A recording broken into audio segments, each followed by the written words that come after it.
In triangle A B C B dash D dash C. आता या ठिकाणी आपल्याला ट्रँगल ए बी सी ची फिगर दिलेली आहे. Point B D and C हे 3 पॉईंट्स कोलिनियर आहेत. B D is equal to 7. B डीची लेंथ दिलेली आहे 7. बी सीची लेंथ दिलेली आहे आपल्याला 20. आणि आपल्याला या ठिकाणी हे जे रेशोज दिलेले आहेत हे रेशोज आपल्याला फाइंड करायचे आहेत. आता या ठिकाणी आपल्याला 3 ट्रँगल्स दिसत आहेत. ट्रँगल ए बी डी हा first triangle, triangle A D C हा second triangle and triangle A B C हा थर्ड ट्रँगल.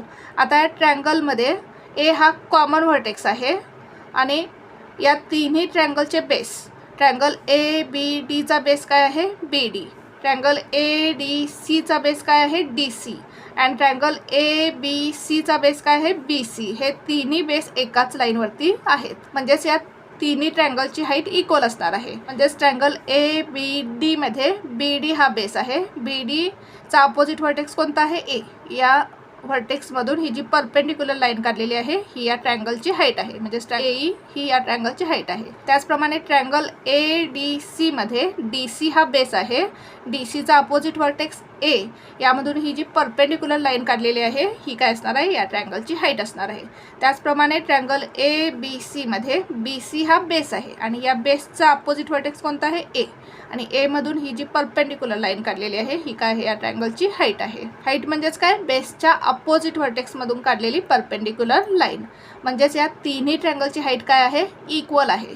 आणि जर हाईट इक्वल असेल तर दोन ट्रँगलच्या एरियाचा रेशो हा कशाशी इक्वल असतो त्यांच्या करस्पॉन्डिंग बेसशी इक्वल असतो. ही प्रॉपर्टी यूज करून आपण एक्झाम्पल सॉल्व करू. आता या ठिकाणी आपल्याला बी डीची लेंथ दिलेली आहे 7, बी सीची लेंथ दिलेली आहे 20 आणि आपल्याला दिलेलं आहे बी डॅश डी डॅश सी. म्हणजेच हे 3 पॉईंट्स कोलिनियर आहेत. मग आपण 20 मधून 7 मायनस केल्यानंतर आपल्याला डी सीची लेंथ मिळेल. 20 - 7 म्हणजे ही लेंथ किती मिळेल आपल्याला 13. प्रथम आपण डी सी ही लेंथ काढून घेऊ आणि एक्झाम्पल सॉल्व करू.